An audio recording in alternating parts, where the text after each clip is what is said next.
عنایت الله صاحب مطالبه پیش کړل چې موږ وفاقي حکومت ته وایو چې موږ ته 10 سال لپاره چوټ راکړي. وزیر اعلی صاحب پاسېدو وي زه ګارنټي در کوم ما ته وفاقي حکومت ګارنټي راکړې چې 5 سال لپاره به تاسو ته چوټ وي. زه لایف ټایم چې کوم دی نو دا خبره کوم چې زما سره اګریمنټ شوی د ریاست پاکستان زه 50 کاله پس هم نه منم. ته ما باندې 15 کاله پس او 10 کاله پس داسې قسم ټیکسونه دا په ما باندې چې کوم دی نو د پاسه لاګو کې نو موږ د خپل نمائندګۍ حق پرون ادا کړی دی. مفتي صاحب الټه دا چې د ملکن ډیویژن ام پی ایګانو پرون یو ډیر لوی قومي جرم کړی دی. خپل قوم ته مخامخ کیږي څنګه هغه ټیکسونه هغه په دې غریبانو خلکو باندې چې نافذ شي هغه غریبانان ریاست پاکستان هغې له څه ورکوي. هغه خو په سعودي کې خپلې په هغې سرو شګو کې خپلې ځوانۍ خاورې ایرې کوي هلته مزدورۍ کوي. هغه خو په ملیشیا کې په برونۍ کې او په بهر ملکونو کې چې کوم دی نو خپلې ځوانۍ خاورې ایرې کوي هلته مزدورۍ کوي او دلته به هغه پاکستان په ټیکسونو کې اخلي.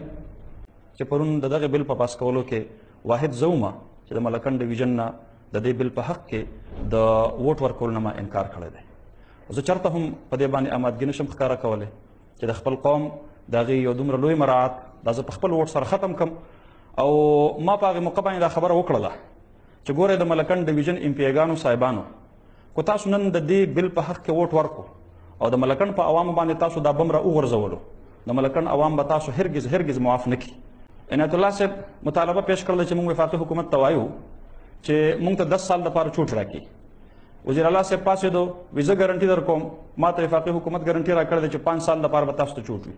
ته ما سره د 5 سال او د 10 سال خبرې ولیکې.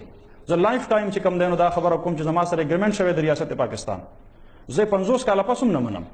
ته ما باندې 15 کاله پس او 10 کاله پس داسې قسم ټیکسونه دا په ما باندې چې کوم دی نو د پاسه لاګو کې نو موږ د خپل نمائندګۍ حق پرون ادا کړی دی. مفتي صاحب 1947 نه راواخله تر 1969 پر 1969 پورې دلته ترقیاتي کارونه کېدل دلته فنډونه لګېدل دلته قانون سازیانې کېدلې دلته جمهوریت و دلته حکومتونه راتلل.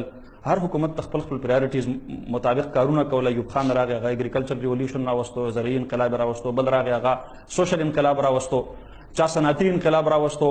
ملکن ډیویژن د دې ټولو حالاتو نه محروم و. دا د دې وجه نه موږ ته ریلیف میلاو چې موږ بیکورډ علاقه وو. موږ سره هغه سهولیات نه وو کوم چې په سټل ایریاز کې وو. دا زموږ سره چې کوم دی نو معاهده شوې د مرجر په وخت کې چې کله زموږ ملکن ریاست سوات ریاست دیر ریاست چترال دا مرج کېدل نو د والی سوات سره د نواب دیر سره د مهتر چترال سره په هغه وخت کې د پاکستان حکمرانانو دا لیکنه کړې ده دا معاهده یې کړې ده چې په تاسو باندې به داسې قسم ټیکسونه دا به در باندې نه لاګو کېږي. ما ته د حکومت ته طرف نه د ریاست ته طرف نه آیا هغه بقایجات پوره شوي دي کوم چې د 1947 نه تر 69 پورې په باقي پاکستان کې ډیولپمنټل کارونه کېدل او زما په ملکن کې نه کېدل. ما ته هغه زړې قرضې راګرځول شوي دي.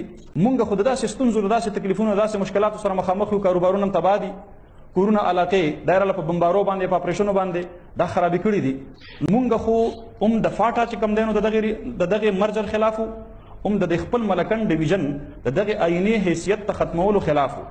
موږ خو ټولو خلاف وو او موږ په دواړو باندې خپل موقف ښه ټینګ ساتلی دی ښه کلک ساتلی دی. زه په دې فخر کوم چې په ملکن ډیویژن کې زه واحد هغه ام پی ای وم چې ما د دغې ظالمانه بل په حق کې ووټ نه دی ورکړی ما نو کړی دی. ما پسې د شیم نارې لګول شوي دي. زه د ملکن ډیویژن د عوامو د حقوقو اواز پورته کوم. په ما باندې د پی ټي آی د طرف نه شیم نارې پورته کېږي. زه فخر کوم په دې خپل کردار باندې چې ما د ملکن ډیویژن د عوامو مقدمه د اسمبلۍ په فلور لړاو کړله. اوس به څه کېږي؟